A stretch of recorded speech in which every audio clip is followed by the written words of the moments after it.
رسول اللہ صلی اللہ علیہ وآلہ وسلم کے آنسو، تحریر نمبر 20۔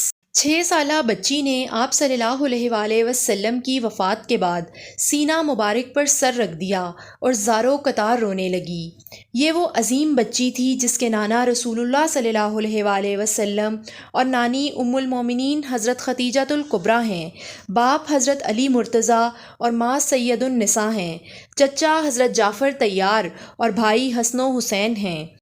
11 ہجری اور 12 ربیع الاول کے دن آپ صلی اللہ علیہ وآلہ وسلم کی تکلیف بڑھی تو حضرت فاطمہ کو حکم دیا کہ اپنے بچوں کو میرے پاس لاؤ۔ حضرت فاطمہ نے ابا جان کے حکم کی تعمیل کی۔ بچوں نے نانا کی بے چینیوں بے قراری دیکھی تو بے اختیار رو پڑے۔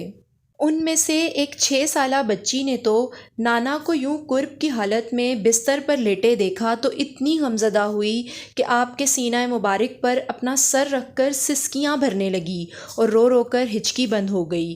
شفیق نانا نے اس پیاری بچی کی پیشانی چومی اور دست شفقت سر پر پھیر کر دلاسا دیا۔ یہ وہی بچی تھی جس کی پیدائش کے وقت نبی صلی اللہ علیہ وآلہ وسلم مدینہ میں موجود نہیں تھے۔ جب واپس مدینہ تشریف لائے تو سید النساء حضرت فاطمہ کے گھر تشریف لے گئے۔ نبی صلی اللہ علیہ وآلہ وسلم نے اس بچی کو گود میں اٹھایا اور بہت دیر تک روتے رہے، پھر دہنے مبارک میں کھجور چبائی اور لب مبارک بچی کے منہ میں ڈالا، پھر اس بچی کا نام زینب رضی اللہ تعالیٰ عنہا تجویز کیا اور فرمایا یہ ہم شبیہ ختیجہ رضی اللہ تعالیٰ عنہا ہیں۔ بعد میں اس بچی کی کنیت ام المصائب مشہور ہوئی۔